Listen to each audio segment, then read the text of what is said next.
Saudações, saudações a todos, sejam muitíssimo bem-vindos ao canal Terra Nova VIP. Meu nome é Fábio Botelho.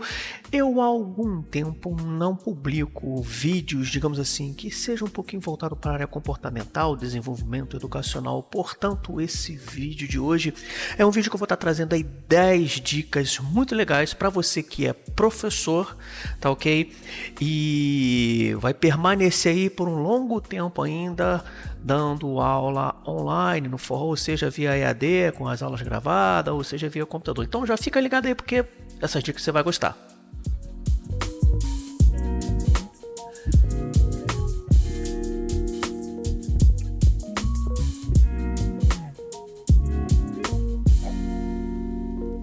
Olha, nós temos milhares de professores que são assim excelentes, são assim, dão um show dando aula.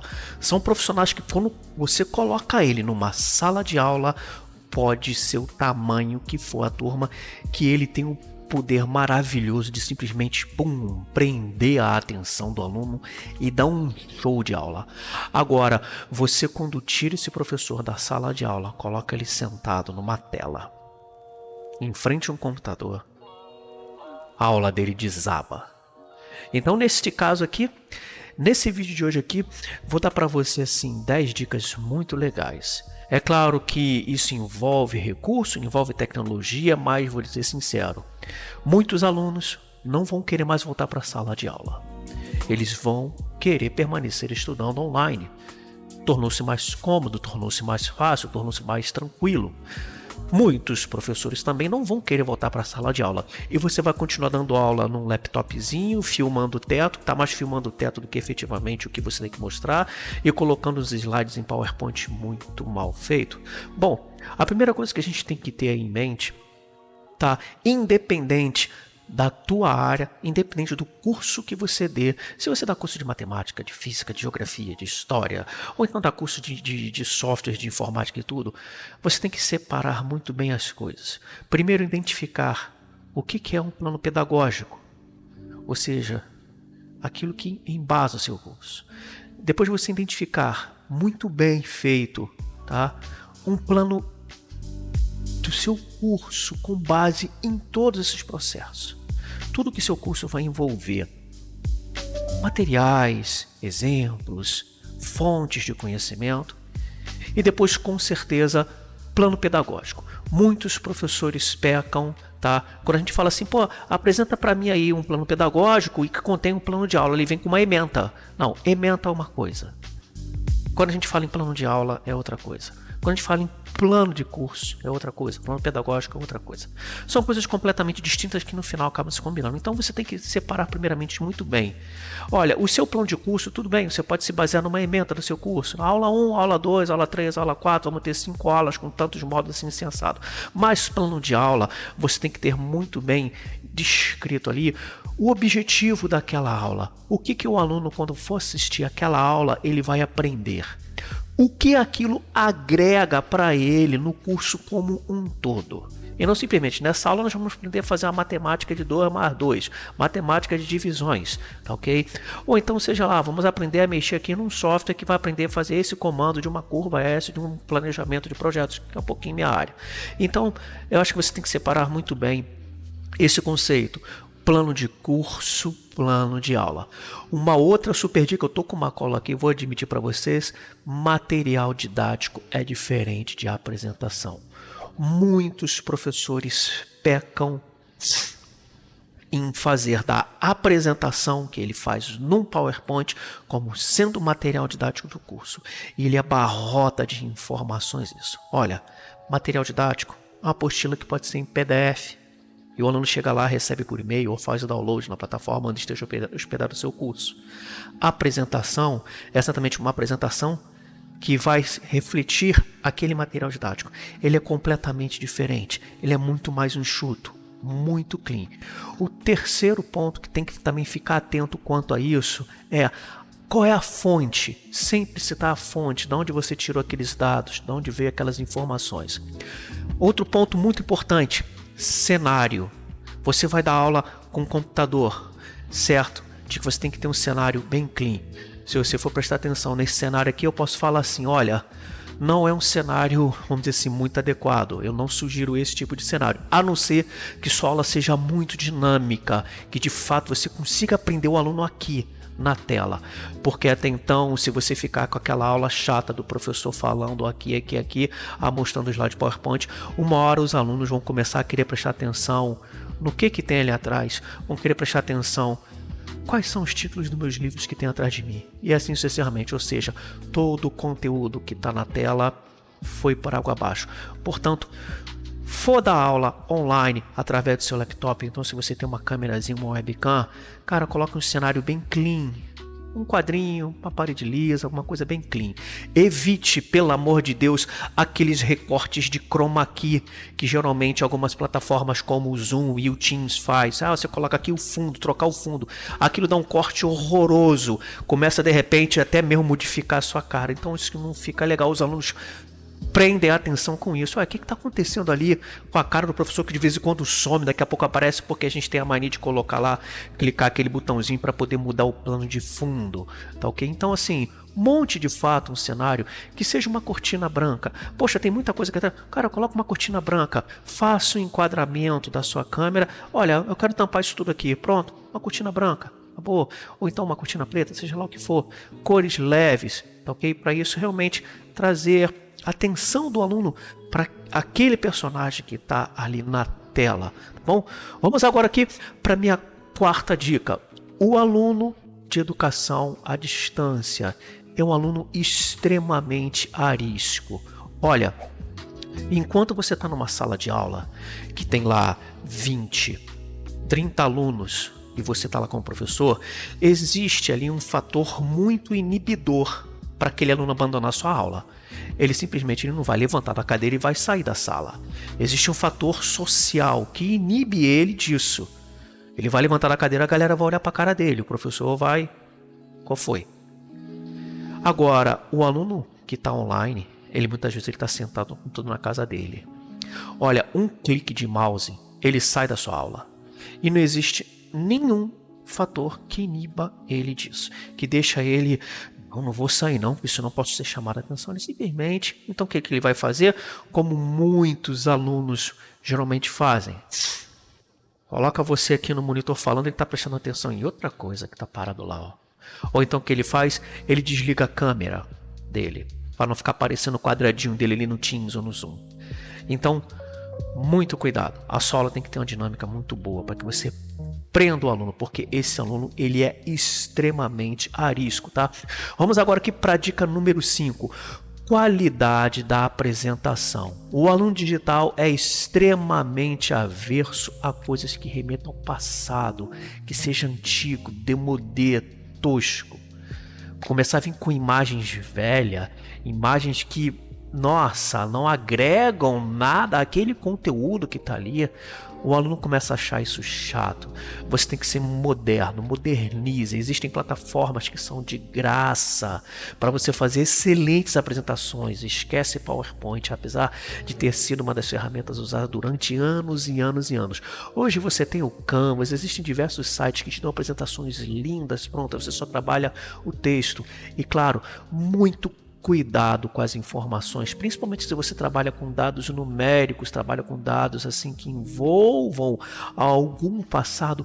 Cuidado para essa base de dados não ser muito antiga. Não vai vir para um aluno num curso de Excel online, tá, com exemplos cuja data tá lá em 1997, pelo amor de Deus, cara. O aluno digital é um aluno que é de 6 meses para cá no máximo. Passou disso, ele já começa a achar chato, velho. E para os assuntos, umas imagens toscas. Então, muito cuidado com isso, porque esse aluno ele tem aversão extrema a coisas que remetam muito retrógrado, ok? Vamos agora aqui então para a sexta dica. Cuidado com datas, fonte dessas imagens, ok? A imagem aqui, beleza, cara, colocou uma imagem, coloca ali no rodapé pequenininho da imagem, né, a fonte e tudo. Por isso que eu falo, trabalhem com imagens bem clean, bem neutras, que deixe o aluno simplesmente fazer uma alusão daquela imagem com uma frase no texto, ou então faz uma alusão daquela imagem com o que você está falando na tela. Vamos para a nossa dica número 7, apresentação. Olha, eu vejo diversas aulas online. Eu assisto muitos vídeos de muitos professores online. E na hora que eu vejo ele compartilhar a tela dele, olha, muito, mas muito dessa tela está ocupada com um monte de textos. E você está ali no quadradinho pequenininho no cantinho ali falando. Olha, você tem que prestar atenção no seguinte: ou o aluno lê o que está no texto e ele começa a interpretar, ou ele vai prestar atenção no que você está falando. Os dois não dá. E se isso persistir, acabou. Aquele material que está escrito ali para ele não serve de nada, porque é muito mais fácil ele fazer o processo de assimilar o conhecimento através do áudio que ele está te ouvindo falar. Aí o que ele faz? Ele ignora a sua tela, desliga a câmera dele, fica com o fone só ouvindo e na outra tela ele está jogando um videogame no meio da sua aula. Então assim, muito cuidado com a forma que você monta a sua apresentação. Para isso, o material didático, sim, ele é abarrotado de textos, poucas figuras, exemplos claros. A apresentação não pode ser isso. A apresentação ela é clean. Uma palavra, uma frase de 2 linhas, não ocupe mais do que 30% da tela da apresentação com textos e muitas imagens, ok? Porque isso distrai o aluno, tá bom? Na hora dele estar ali assistindo a sua aula. Vamos agora para a dica número 8. Olha, onde o aluno assiste a sua aula. Isso é um ponto muito importante que ele também faz uma alusão à dica número 7 que eu passei anteriormente. Se você coloca muitos textos na sua apresentação, o aluno muitas vezes ele está assistindo a aula no celular. Então ele não vai conseguir ler. Às vezes ele está assistindo a aula no laptop pequenininho, ele não vai conseguir ler. Por isso que eu falo, deixa esse conteúdo de texto com informação, aquele negócio da literatura em si, para uma apostila em PDF que você vai mandar por e-mail, vai disponibilizar para ele fazer o download. Mas a sua apresentação da sua aula, o mais clean possível. Parte do princípio que muitos alunos estão assistindo a sua aula, às vezes sentado no ônibus, no trem, dentro do Uber, voltando do trabalho, alguma coisa. Ele está aproveitando a viagem, vendo a sua aula no celular, que tem a telazinha, sei lá, não sei nem quantas polegadas tem uma tela de celular pequenininha. Ou então muito mal num tablet. Ele não vai abrir um laptop dele dentro de um trem, dentro de um ônibus, né? A não ser que ele queira ser roubado. Bom, às vezes o aluno está assistindo a sua aula, sei lá, no avião. Ó, tô voltando para casa porque eu trabalho em outro estado, ele abre o laptop ali aí. E mesmo assim, muito cuidado com as informações. A forma que você enche a tela do aluno de informação. Ali tem que ser a apresentação, tem que ser show, tem que ser dinâmico. Frases, palavras-chave. Muitas vezes uma imagem já remete todo o conceito da sua aula. Por quê? O aluno que está assistindo uma aula online, ele está aqui, ó, falando com você, com o professor. Muito cuidado também, jogo de câmeras. Não sei se você percebeu aí, eu não demoro muito tempo numa câmera. Mas Fábio, porra, aí você já quer demais, bicho. Pô, eu tenho uma câmera muito mal no laptop. Minto. Você tem um laptop e você tem um celular, que ele pode servir como webcam. Olha, no YouTube tá abarrotado, tá? De cursinho para você transformar o seu celular numa webcam. Poxa, então aí você já tem 2 câmerazinhas. Ah, mas onde é que eu vou mudar de uma câmera para outra? Cara, OBS Studio. Existem diversos canais que ensinam a mexer nesse software, um software gratuito, sensacional. Todo meus cursos, todas as minhas aulas eu gravo com OBS e fico fazendo esse jogo de câmera. Por quê? Torna a sua aula dinâmica, o aluno não fica chapado ali vendo você falando. E um outro ponto muito importante, você está falando com o aluno, não está falando com a tela do seu computador, lendo o texto que está ali. O aluno está aqui. Fale para a câmera. O aluno é ali, é a câmera. Aí tem professor que dá aula assim, ó, olhando a tela do computador, olhando o que outros alunos estão fazendo. O aluno está aqui.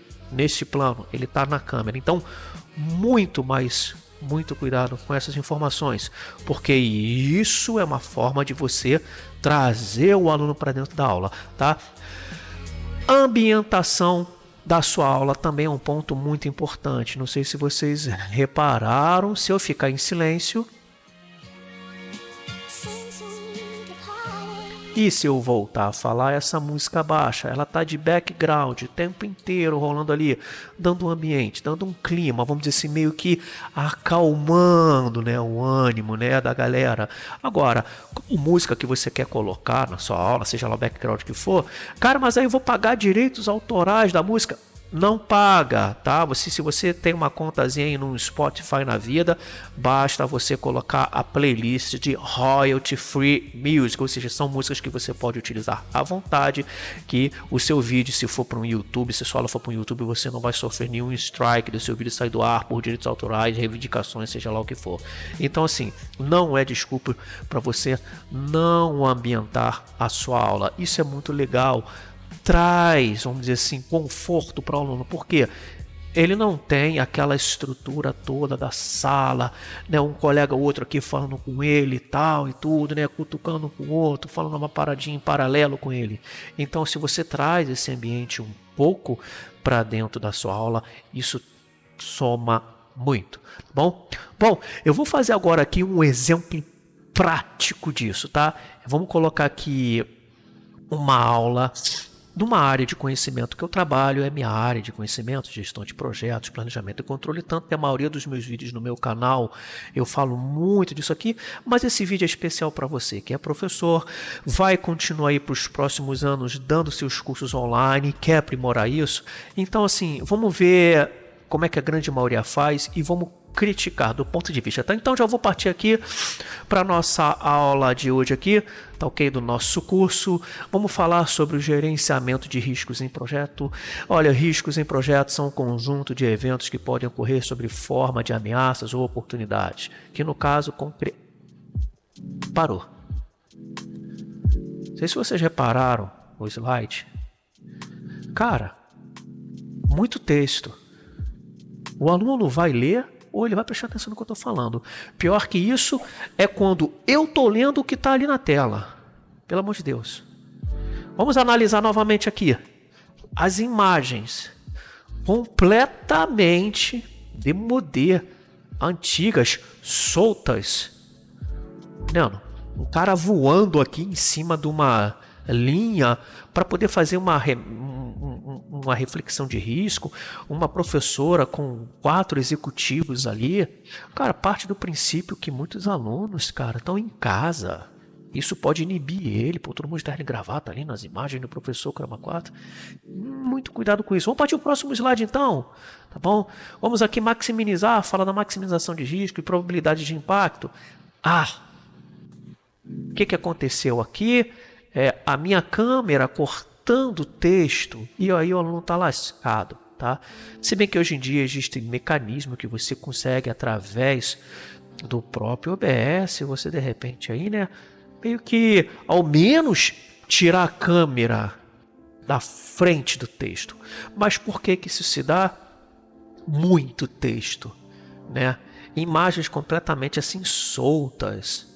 Texto pra caramba, aí, ou seja, ou o aluno ele vai começar a ler o que está naquele texto ali. Se for para ler, você não precisa falar, fica em silêncio, deixa o aluno ler.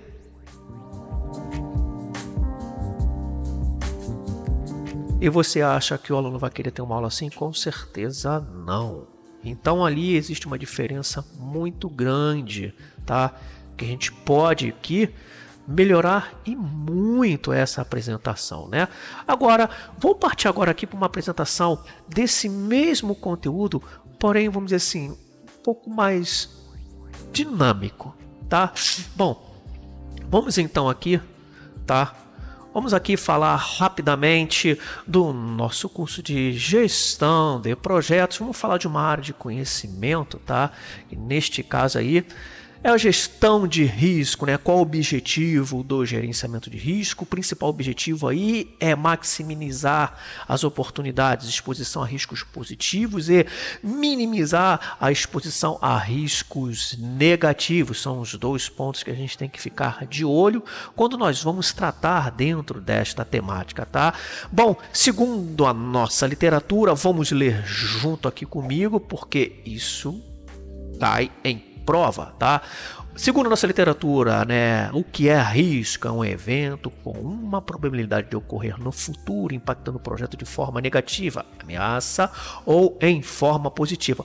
Olha, o restante você lê, tem um material didático para você fazer o download, para você poder concluir um pouquinho destas informações aqui. Continuando, vale lembrar também que o livro que a gente vai dispor para você poder estudar, que é no caso, né, o PMBOK, não fica achando que esse livro aí é um livro de autoajuda, ou seja, que ele vai resolver o problema do seu projeto. Voltando então para a nossa aula aqui, vamos entender um pouquinho mais, né? O primeiro ponto que a gente tem que estar fazendo aí é identificar os riscos do seu projeto. Se você não identificar, o seu projeto corre um sério risco dele simplesmente desabar. Para aí sim você promover as duas análises principais no gerenciamento de risco, que é a análise qualitativa e análise quantitativa desses riscos, né? São as duas principais análises aí. Se você quer estudar um pouquinho mais sobre isso, já coloca aqui no site, na Lautude, vá lá na nossa plataforma, que com certeza aí tem mais material para você ficar lendo. Voltando então para a nossa tela, ok? Uma vez feitas essas análises aí, a própria literatura ela dispõe de 27 ferramentas e até mais ferramentas para você poder fazer uma análise bem aprofundada sobre riscos, sendo a principal dela a análise de Monte Carlo.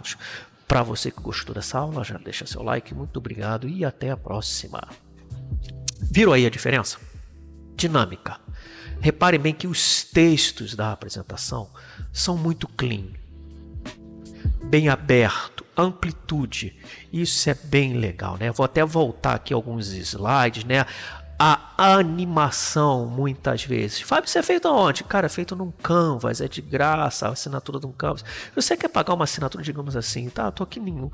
O Canvas não dá nada para mim com ele, mas, cara, custa assim, acho que R$49,50 prata para você ter uma apresentação como essa. Isso é uma mina de ouro, não é?